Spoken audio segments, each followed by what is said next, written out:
గత 2-3 రోజులుగా కురుస్తున్న వర్షాలకు పెద్దపల్లి జిల్లా మంథని మండలం కన్నాల గ్రామ పరిసరాల్లోని బొగ్గుబావి నుంచి మట్టి దిగున ఉన్న పంట పొలాల్లోకి చేరుతోందని రైతులు ఆవేదన చెందుతున్నారు. ఇదే విధంగా ప్రతి సంవత్సరం మట్టి కొట్టుకు వచ్చి పంటలు నాశనం అయిపోతున్నాయని రైతులు వాపోయారు. ఓబి మట్టి కాలువల ద్వారా పొలాల్లోకి అలాగే సమీపంలో ఉన్న చెరువులోకి చేరి మత్స్యకారులకు కూడా నష్టం వాటిల్లిందని తెలిపారు. పలుమార్లు సింగరేణి రెవెన్యూ అధికారులకు వినతి పత్రాల ద్వారా ఇచ్చినా సమస్యకు పరిష్కారం దొరకడం లేదన్నారు. అధికారులు ఈ సమస్యకు శాశ్వత పరిష్కారం చూపి నష్టపరిహారం చెల్లించాలని రైతులు కోరుతున్నారు.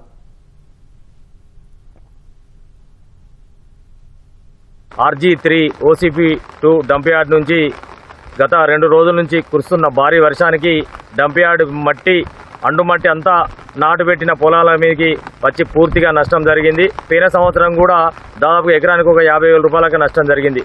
ఇప్పుడు కూడా దాదాపుగా మళ్ళొక 50,000 నష్టం జరిగింది. దాదాపుగా ఒక 100 ఎకరాల వరకు రైతులకు చాలా తీవ్రంగా నష్టం జరిగింది. సింగరేణి యాజమాన్యానికి ఎన్నిసార్లు చెప్పినా కూడా వాళ్ళు పట్టించుకోవడం లేదు. ఈ ఒండ్రు మట్టి మా పొలాల మీదకి వెళ్ళి కన్నాల ఊర చెరువు, దాదాపుగా చెరువు 25 ఎకరాలు ఉంటుంది. అది ముదిరాజులు ఆడ చేపలు కూడా పోసుకుంటారు, వాళ్ళకు కూడా నష్టం జరుగుతుంది. ఇప్పటి కూడా అధికారులు దీనిపై స్పందించి వెంటనే రైతులకు నష్టపరిహారం చెల్లించాలని కోరుతున్నాను.